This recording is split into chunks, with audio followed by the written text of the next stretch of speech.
Good day everyone, so hope you're doing really well. With the release of Emilie, there's been a bit of a treasure hunt to find good teams for her, and one of the teams that has been proposed is a team consisting of Ganyu, Bennett, Venti and Emilie herself. Now I don't have Emilie or Venti, so you'll just have to make do with the background footage that I have here.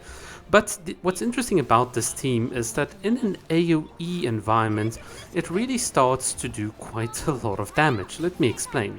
In the past, we used to have a team called the Morgana team, and people would talk about quadratic scaling. It's just all a bunch of terms people make up, but effectively what it boils down to is the more enemies you have on the field, the better your damage is going to scale. That's really all it meant, and it was a very simple principle. So if you take a character like Ganyu, then you can see that during her elemental burst, she generates an icicle per enemy on the field. So if you've got 3 enemies, she's going to generate 3 icicles, and these icicles will go and target the enemy where they're located.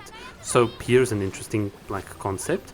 Group up all the enemies, and suddenly this one icicle that's supposed to hit one enemy is now going to hit multiple enemies. And that's the key. The more enemies I have on the field, the more icicles I have, and if they're all grouped up, all of these icicles will start hitting all of the enemies. So suddenly your damage really starts scaling with the amount of enemies you've got on the field, and this is what people noticed. What you can do with, let's say, Bennett here on the field is that you can enable the burning with his pyro application. You obviously buff Ganyu, and then you have a character like Venti group up the enemies, and then you can do some infusion. You can either swirl like pyro, or you can for more melt with Ganyu, or you can shred the opponent's cryo resistant. There's many ways of doing it, or you could run a deep hood. There's lots of flexibility here, but the single point remains: you have a team that does a lot of AoE, and with Emilie doing the dendro and the cryo and the burning, it's a beautiful mess, and it's a mess that is surprisingly effective. If you look at some of the showcases on YouTube, you'll notice that in this Vishap challenge, an Emilie team can easily, with a bit of food buffs and so on, get to 100 Vishaps very comfortably in terms of beating them in 2 minutes, and that is really good. To get over 100 is seriously good, and obviously over 200 is when you have C6 Nouvellette, so that's kind of the bar you're looking at. But to get even to a reasonable 54 Vishaps, I would say is good, and it shows you the potential of teams like this.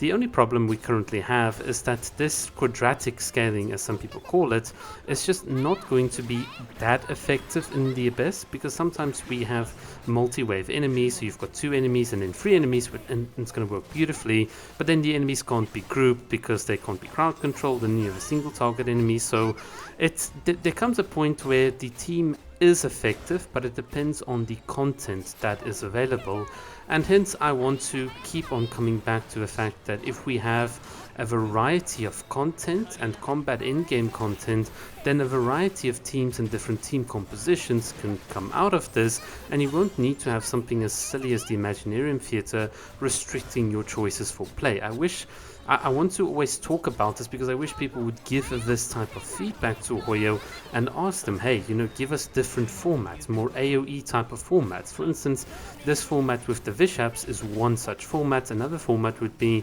having them all tightly grouped around you, which would then significantly boost Nilo teams. So just where the enemies are positioned makes an entire difference. So what we reasonably conclude from this, it's not just the power of the characters and how they're balanced numerically that makes a lot of difference, it's also the content available that can make or break a character. And with that, I can thank you for watching and have a great day. Cheers.